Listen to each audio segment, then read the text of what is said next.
প্রথমবারের মতো আন্তর্জাতিক অপরাধ ট্রাইব্যুনালে সংবাদ সম্মেলন করছেন আন্তর্জাতিক খ্যাতি সম্পন্ন মানবাধিকার আইনজীবী প্রত্যর্পণ বিশেষজ্ঞ টবি ক্যাডম্যান। আমরা সরাসরি চলে যাচ্ছি সেখানে।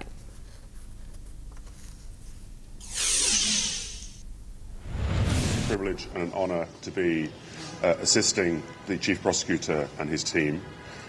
I have been appointed by the Law Ministry to serve as a Special Advisor to the Prosecution Section based on my previous experience in dealing with these matters in a number of different jurisdictions. This is my second visit. I was here a couple of months ago to meet with the Chief Advisor, with the Law Advisor, the Attorney General, and at that time the newly appointed Chief Prosecutor, to advise on some of the areas that I think needed to be addressed.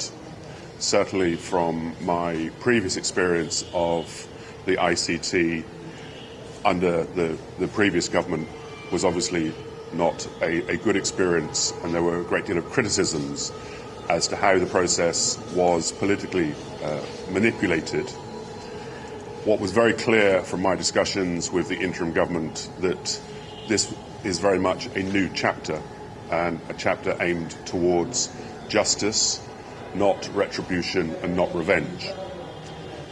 For that reason, the ICT Act has gone through some amendments with a view to ensuring that international standards are maintained, the highest standards are maintained, and that any investigation, prosecution and trial will be transparent in accordance with the law and conducted by independent and impartial professionals. Having had meetings the last 2 days, I believe that there are still amendments that need to be made. I think great steps have been taken already. A lot of work needs to be done. I've had the opportunity to discuss with the investigators and the prosecutors this morning. I'm hugely impressed with the work that they've done. The work has been done to a very high professional standard, but what I would say is that the people of Bangladesh, and the media in particular, you have to be patient and you have to allow the prosecutors and investigators to do their job properly. These are very complex cases. These are very important cases. It is essential that they are done properly, and it is essential that those that are standing with me today are allowed to do their work without external interference. That being said, this process is going to require the full assistance and support of the international community. I've discussed with the United Nations, I've discussed with the UK, US embassies and with the EU, and there is a great deal of support for this process because it is regarded as being a credible process and a much needed process to re-establish the rule of law in Bangladesh.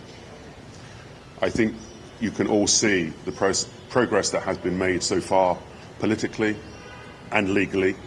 That process will be continued, and I will do whatever I can to support this office to ensure that these trials meet the highest international standards. But again, you have to be patient because these are complex matters, complex investigations that are going to take a great deal of time. The final point I would make is that we have had discussions with our colleagues at the International Criminal Court as well, based on the prosecutor, Mr. Karim Khan's recent visit to Bangladesh and his meeting with the Chief Advisor. There will be close cooperation with the International Criminal Court, but let me say this, it is essential that these trials are conducted here in this court, in Bangladesh, so that the whole of Bangladesh can see the standards that are being applied and can have faith in their institutions for the first time since 2009. But we will be working closely with the International Criminal Court, we will be working closely with the United Nations and other institutions to ensure that all the necessary support is provided to the prosecutors, to the judges, and to ensure that anyone who faces trial before this court receives a fair trial, a transparent trial, and has all the rights that they are entitled to under the Constitution, under domestic law, and under the international treaties to which Bangladesh is a state party. I'd like to thank you very much for your time. We obviously have a lot more work to do. I don't know if it's appropriate to take questions. I'll leave that to the Chief Prosecutor to decide. I have two questions. Amendment brought to the law. Is it enough for fair trial to maintain international standards? I think the amendments that have been made are essential to ensuring fair trials. I believe that there are still some amendments that need to be made, and in consultation with the Chief Prosecutor, we will be presenting our view to the law advisor as to additional amendments, additional essential amendments that are necessary to ensure the fullest fair trial possible.